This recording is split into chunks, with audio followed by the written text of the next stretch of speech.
വയനാട്ടിലാ? ഇല്ല പുള്ളി വയനാടല്ല, ഇത് ആയവനുള്ളതാ. ഓ ശരി. നമ്മുടെ നാട്ടുകാരനൊക്കെ വരല്ലേ. ഞാൻ കണ്ണൂരാ. ഇത് കണ്ണൂരിൽ കിട്ടോ ഇതിന്റെ തൈ വാങ്ങിക്കാൻ?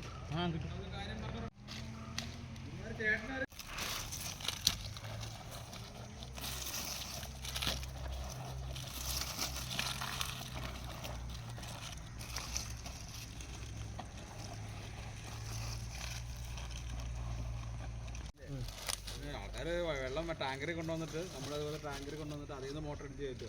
ഞങ്ങളുടെ ഇതിലൊക്കെ വെള്ളം നനച്ചാ ചെയ്യുന്നത്. വെള്ളമില്ലാത്ത സ്ഥലമായതുകൊണ്ട് നമ്മുടെയൊക്കെ അവിടെ അങ്ങനെ ചില സ്ഥലങ്ങളിലൊക്കെ നമുക്ക് ഇവിടെ വെള്ളം ഉണ്ടാകും. പിന്നെ അല്ലെങ്കിൽ ഞങ്ങളുടെ തോടുണ്ട്, ആ തോട്ടിൽ നിന്ന് വെള്ളം നമ്മുടെ ഒരു കണക്കിന് ടാങ്കറിൽ അതേ കൊണ്ടുവന്നിട്ട് അതിൽ മോട്ടർ വെച്ചിട്ട് അടിച്ച് കയറ്റും.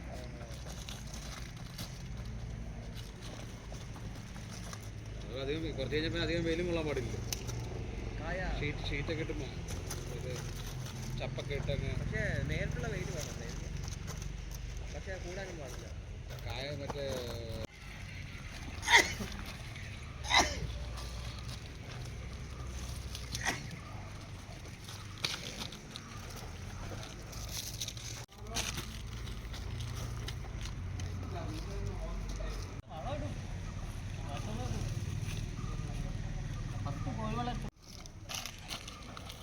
കോഴികളൊപ്പം തന്നെ മിക്സിങ് അല്ലേ? നട്ട് കഴിഞ്ഞാൽ അപ്പം തന്നെ